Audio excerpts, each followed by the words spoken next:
બીજા બનાવું છે પેલા કેજે મને ચાલુ ચાલુ ચાલુ એમ તો આપણે આવ્યા છીએ ગ્રામ વિહારમાં અને આ અંકલ છે આપણા કિશોરભાઈ પ્રજાપતિ અને તે આપણે હમણાં માટલા આપણે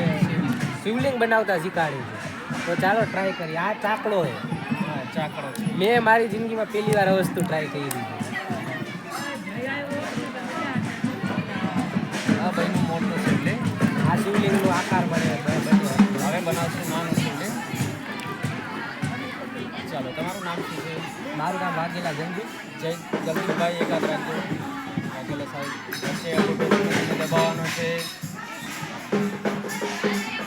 બે આંગળી આમ રાખજો બે આંગળી હા વેરી ગુડ ઉપરથી પેક કરવાનું છે બે હાથે આમ કરો પેક બે હાથે તમે જોઈ શકો છો હું ટ્રાય કરું છું કોઈ પણ મસ્તી નહીં કરતા એ પણ ખરાબ મહિના બધી ચાલો માટીમાંથી જે શિવલિંગ બને એને પાર્થિવ શિવલિંગ કહેવામાં આવે છે અથવા પાર્થેશ્વર મહાદેવ કહેવાય છે આની પૂજા એક જ વાર થાય પછી વિસર્જન કરી નાખવાનું હોય છે માટીના